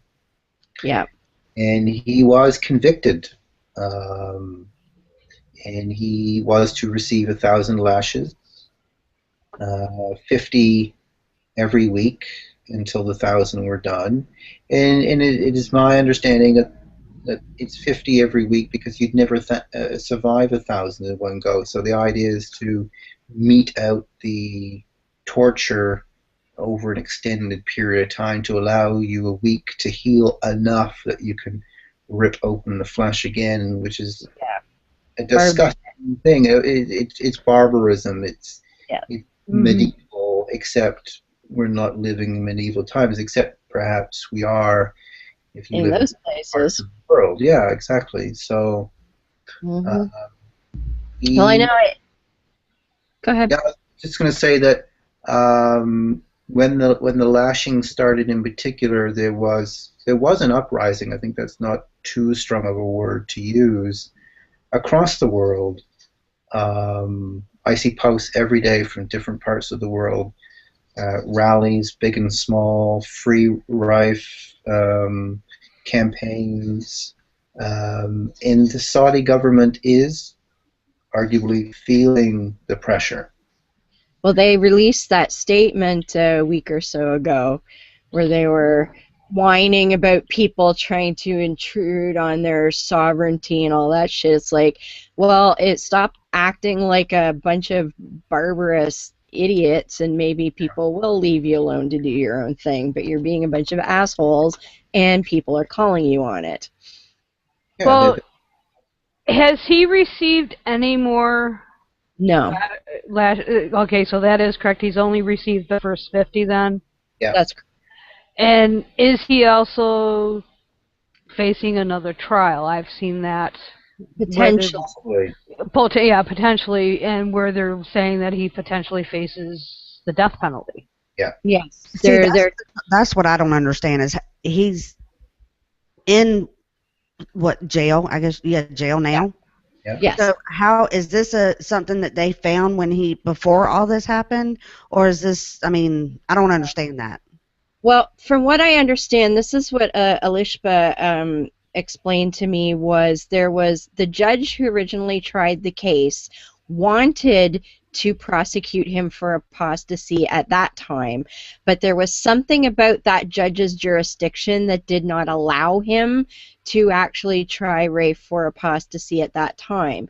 And of course, Saudi has since amended those laws, meaning that this judge now does have jurisdiction, and so he wants to have another crack at Rafe to try and have him executed. That's my understanding. So basically double jeopardy. Yeah. They would call double jeopardy. Yeah, they don't give a shit about that. Yeah, well, yeah. But I don't know, Spencer, you may not have known this, but our friend Paul, who does the podcast Coronify Me, he did a special, because he had NSF on his show a while back, and he did a special for Rafe and NSF a couple shows ago, and I did a piece for that as well, and it does hit home to me because I'm a fucking loudmouth, you know. I don't care who I tell. If somebody gets in my face about a religion, you're gonna get it back. And I will post shit on my Facebook and on my Twitter, and I will be scathing about it. And to think, like, I'm, like you said, I'm 10 times, if not 100 times worse than anything Rafe has ever said. And I get to do that with impunity just because I happen to be born here in Canada. And that's just wrong. Like, speech, you must have free speech to have a healthy society. You have to. Yeah. Yeah, I mean, really, this year's conference will primarily be around issues of free speech and kind of the idea of, can religious privilege survive a free and open society? If you have truly free speech, can religion thrive in that kind of environment? I mean, I think the answer is probably no. Yeah. And maybe it's interesting to reverse that question and say, can free speech survive kind of theocratic thinking? And I think the answer is no to that as well. I mean, I think Saudi Arabia is perfect. Yes. Proof of that. Yeah. They can't allow. I mean, I get it. They can't allow free speech in that country because you can't run a theocracy and have free speech at the same time. I mean, it doesn't work. So that they have to be against free speech. They have to be against the freedom to And think. yet, to me, and this is a point I brought up in my speech I did for Paul's show, was, you know, if you're having to force people to have your beliefs, then that means that your beliefs are not viable enough to stand on their own. If you've got a good idea, you should be able to present your idea and have people follow that idea because it is intrinsically a good idea, and not have to physically force people to basically pretend that you have a good idea. So just by that action, you're proving that you're weak and that your idea is fundamentally flawed, because no one would believe it unless you force them to. Exactly. Yeah, it's Exactly. ridiculous. What if, I mean, in the same vein as you know, when something bad happens, sometimes there's a positive reaction to it. And when the Harper government had, you know, 8 years under its belt and had chipped away slowly at, in a way, freedom of speech, because they were gagging scientists and shutting down programs, scientific programs and whatnot. And after that was chipped away for 7 or 8 years, it was bad enough that somebody like Katie Gibbs got angry enough or active enough to form an organization called Evidence for Democracy. And I think the same thing has happened with free speech and bloggers and blasphemy and all these kinds of things going on. Just in the last, arguably 3 months, or certainly I haven't heard about it for much more than 3 months, there's a coalition that has been formed that has, I think, over 100 different organizations attached to it, called the End Blasphemy Laws Coalition. Yeah. And there's some prominent Canadian representation on that coalition from some national organizations such as CFI, Center for Inquiry Canada, and from Atheist Freethinkers, which is Quebec-based, and from an international organization called Atheist Alliance International, AAI, whose current president is Canadian, from Calgary, Christine Shelska. So I'm hoping to get as many of those leaders of those organizations that are part of that coalition to do a panel discussion on blasphemy, free speech, and in particular that sort of grassroots activism, how the coalition came to be and what they're able to do. Excellent. Yeah, so that'll be interesting. Well, let's take a quick break and have this week's logical fallacy, and then we'll come back and wrap things up. So let's see how fast computer can be this time. It's like the lottery now, you know.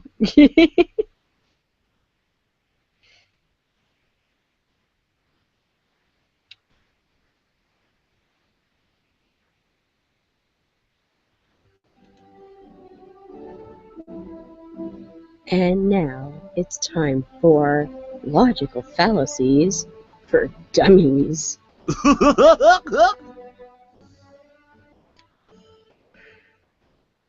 On this installment of Logical Fallacies for Dummies, I'm going to talk about the argument from personal incredulity.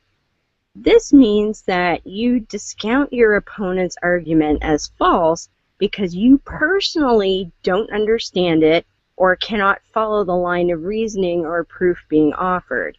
For instance, someone might say they don't understand how Wi-Fi internet can work, therefore it cannot exist or be true. Of course, whether you or I understand something has nothing to do with whether it's true or not. I don't know a damn thing about physics, but I'm not about to tell Lawrence Krauss that physics cannot exist because I don't understand it. How idiotic would that sound? This time, I have the pleasure of being in the examples I have chosen for you. Remember our friend Nephilim Free from a couple weeks ago? Well, I had the pleasure of being in on one of his hangouts this past weekend. We were discussing the existence of the historical Jesus. I don't think that the historical Jesus ever existed, and this is really a conundrum for Nephilim Free and some of the other theist participants in the group. Let's listen. How can you be a history nerd and not believe in Jesus Christ? I've read several very, very, very studied historians that have refuted all of the canonical evidences for Jesus. Oh, wow, really? Yes. I'm sorry, I don't think so. I don't have all the details in front of me, but I've read enough to convince me that it just doesn't work. That's Those absurd. are lies. Have you read It's like saying General the other side of Motors the did. story, though? Have you looked at both sides? Who? The ones like the books who say he did exist. Have The you read any of those books? Listen to us. This is what. From real historians. I'm not talking about like just people, the Christian but people. those people, but they're not. These guys are real historians too. Just because Right. they come to the conclusion but I'm just doesn't saying, mean. No, have you read I'm starting to think they're not. No, it's just silliness, really, to say Jesus never existed. Yeah, it is. It really is. It's. If you want to think that, that's fine. I mean, Well, it is. You know, come on. I don't have all That is, that's a severe suppression of the truth. That's right. That's right. And you know, I don't have any problem with you not believing that Jesus walked on the water, controlled the elements of the atmosphere, or it calmed the seas, raised the dead, walked on water, turned the water into wine, healed the blind, cured lepers, or anything else. But to say he never existed is just silliness. Come on. Why? I But don't why would think it this is matter? worth. It's not worth entertaining such a thing anymore. Let's find If another you don't, subject. if you It's don't, absurd. yeah, that's fine. People like yourself, or what the things you say is, I'm sorry, is so absurd, because if you were, and people like yourself were in a position, you would contradict the majority of scholars on the subject who are atheists. Almost all of them that are atheists acknowledge Jesus existed. You would contradict what they say, these scholars on the matter, and you would revise history to write somebody out of it whom we have more historical evidence for than the majority of people in the ancient world. So here we have multiple examples where the speakers seem quite confused by my stance on Jesus and dismiss my position entirely. Now, to be fair, there was a lot of discussion going on between these clips where I discussed some of the historians who have written about the lack of evidence for Jesus and why some of the previously accepted evidences are now being called into question. Nephilim Free at one point read off a list of historical writers who many Christians claim have written of Jesus. When I explained why those accounts are not really good evidence, he again gets confused and dismisses my ideas outright. It was actually rather amusing to experience firsthand. The great thing about academics is that science and historians, among other disciplines, are always searching for new information to expand our knowledge base. There's an incredible amount of information out there now, and we can discover more every day. A lot of this information I don't know about or don't understand, but that doesn't mean it can't be true. True is true, no matter what you or I believe, and trying to claim an intellectual victory based on your own ignorance is incredibly stupid and dishonest.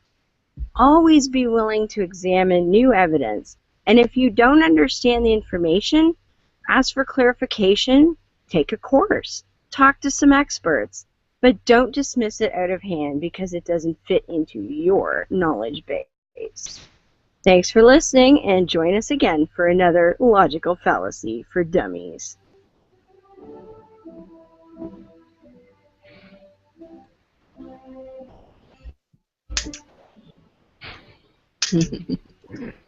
People Did you like that one, Beth?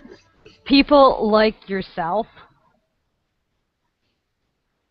Behold, What?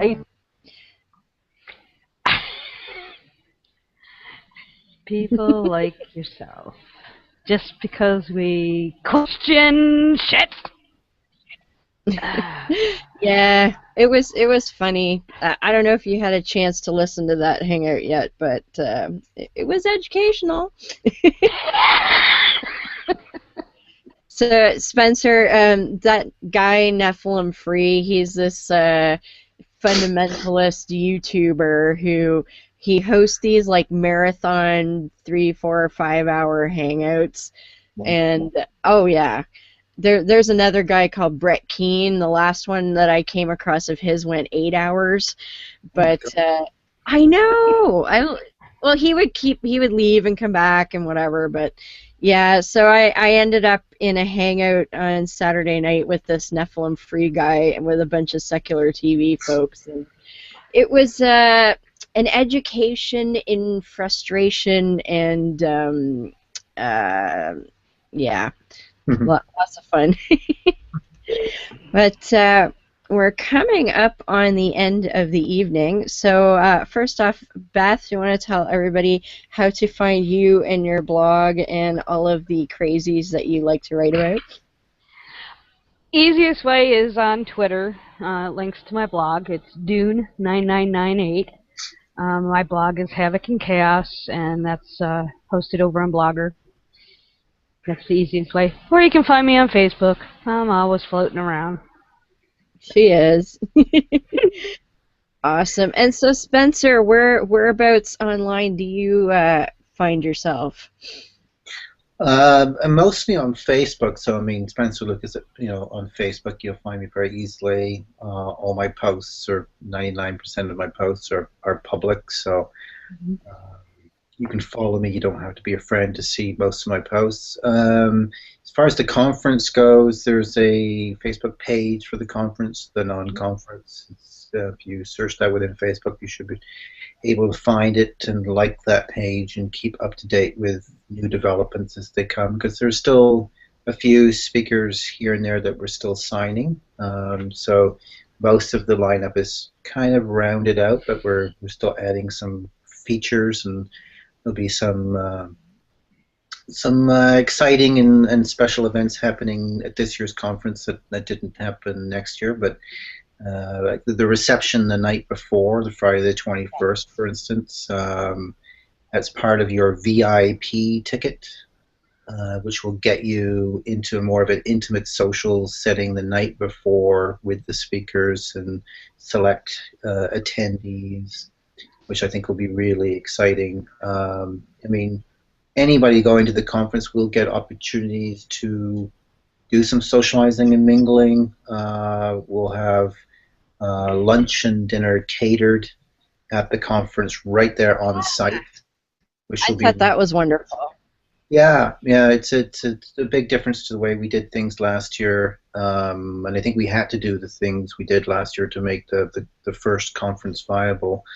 But I'm glad we're able to do that this year, and which will mean that you're sitting among the speakers, will be eating with us, mingling with us, which will be really good. But the reception gives you it'll be a slightly different atmosphere, and plus you won't have to. I mean, every speaker will be inundated with a few hundred people at the conference, or more, depending on how many people end up buying tickets. But only a few dozen or so at the reception. So I think some people are really excited for that. I am. Get your VIP tickets soon, because they are actually running out. They are the hot item right now. And go to www.thenon-conference.com. So the non-conference.com with a dash between non and conference. Just like in the poster behind you. Yeah, just like that. Go to that, and you'll see the page will be updated throughout the week with that kind of information on it, and it'll give you an outline of when the early bird ticket runs out, and the prices go up, which will be May 1st, I believe. So if you are all interested in attending, and why the hell wouldn't you be interested in attending, then probably best to do it sooner than later. Excellent. I know. I got my ticket. Wait. And one of the other speakers that I don't think you brought up yet is Faisal Al-Mutar. Yes, how can we forget Faisal? Faisal spoke at the first conference. He's via Skype. kind of he.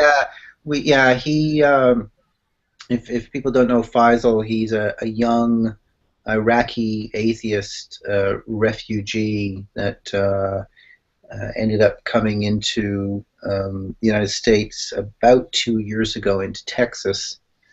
I have no idea how I stumbled upon Faisal because I was introduced to him 3 months after he arrived, and he ended up doing a Skype. I ended up doing a Skype interview with him when I was the president of the Sudbury Humans Association like a year and a half or so ago.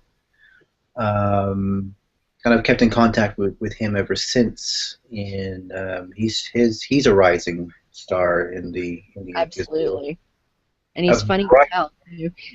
Oh, he is fucking hilarious. Yes.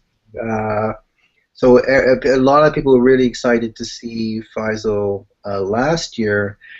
Were slightly disappointed, as I was, that he was not there in person. He was the only one that couldn't attend.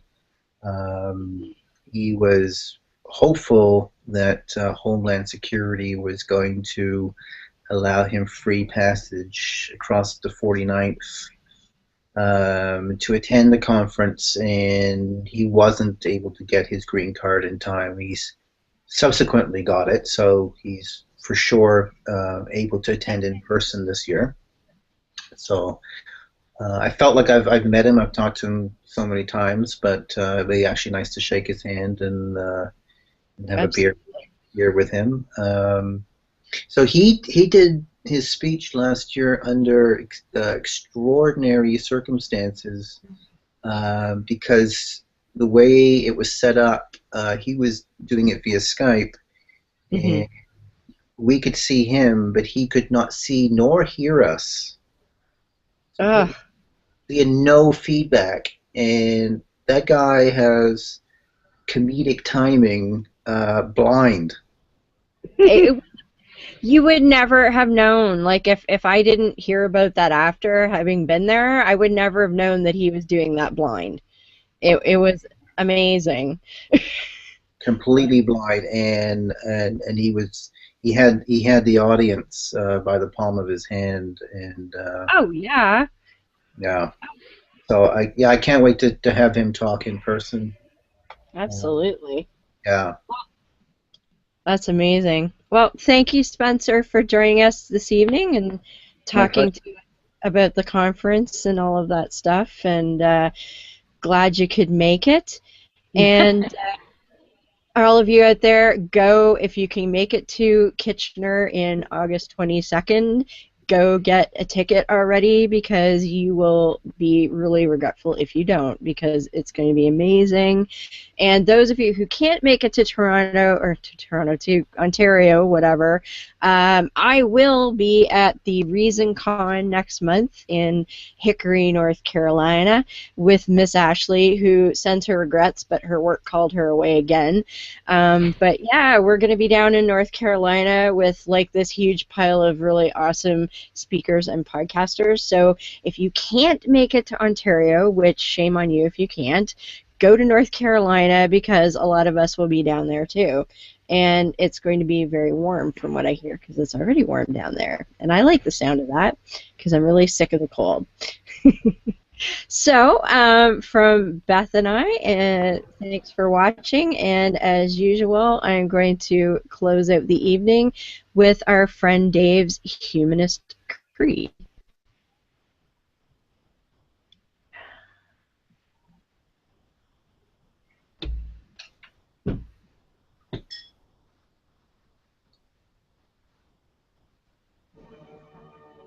I know the truth and power of reason and of rational thinking, and I will use them to my advantage.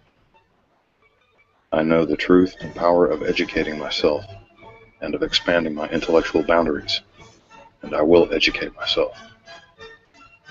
I know the truth and power of vanquishing ignorance, and I will do so whenever the opportunity presents itself.